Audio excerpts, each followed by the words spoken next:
Hello guys, magandang araw sa lahat. So today's video may i-release po tayo na unit na DE64B automatic 4x4 naka turbo at customized bumper and skirting at syempre naka captain seat. So take a look at this, the bumper in front and the skirting side, and bago na din po yung gulong at saka yung mags and kompleto. And may kulang nga lang din ang roof rack, pero ang roof rack kasama na sa package kaso hindi lang dumating. Pero since kailangan na ng may-ari, follow na lang natin yung roof rack. So ito yung kabuuan ng unit. So kung titingnan mo, napakaganda. Alright, and the tire and the mag size is 13. Alright, ganyan yung likod. Customize yung likod na bumper sa likod, tapos yun, spoiler. And then so let's take a look inside. So let's go to the driving seat. Okay, and here's the driving seat. Let's open it. Okay, so may rain visor guys. Okay, let's open it. So this is automatic guys, automatic power, naka power window.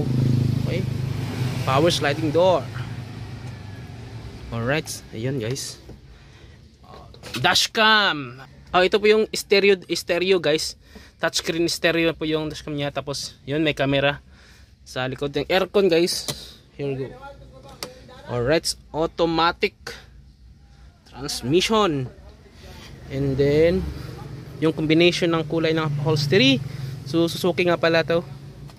Suzuki yung brand. Yan, off and on. Okay, yan sa ilalim. Ayan ayoko. Pero bukas yan. Alright. At syempre yung passenger seat. Sa sinabi ko, naka captain seat. So, ang combination ng kulay is orange and black. Guys, here we go. Napakaganda. Tingnan mo. Alright. So, napakalinas. Alright. Itong ilalim. Para hindi siya medyo mainit. Yan po nilagay namin. Okay. So, ayun. Pwede na natin ganyan to. And ito, pwede ibalik. Pwede hindi. Lagayan ng tubig. Cellphone. So, dalawang tao. Pero pwede naman tatlong tao to guys. Depende sa kalagyan pag ganyan mo lang guys. So, pwede tatlong tao. Basta hindi masyadong malaki. Alright. At syempre, bubuksan natin yung likod. Ang likod na, ang ganda, grabe. Buksan natin yung likod guys. May bakante. So kung may pang negosyo mo to, tapos kung may marami kang karga, so pwede mong ilagay dito sa likod. And then pwede mo na siyang pwede ka rin mag-extend ng upuan para at least kung maraming kayong sakay, pwede masakyan sa likod. Alright guys.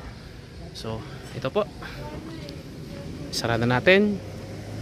So may available kami unit yun guys na same pa rin yung kulay nito, ganito rin, naka turbo rin.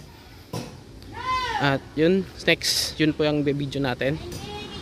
So ang price, comment, PM nyo lang po ako at sasabihin ko sa iyo yung price, kasi pwede tayong mag installment at cash, at meron ding good as cash. So, yan, may fog light na. Diba? Ang ganda. Super.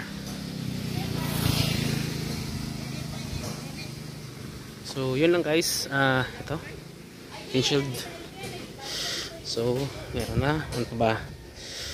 Ayan. Yung design ng gulong niya, medyo ito lang. Yung design ng gulong niya. So, pwede ka makapili kung anong klaseng design na gusto mo. Hahanapin namin. Alright. So parang van lang ba, di ba? So, yan guys,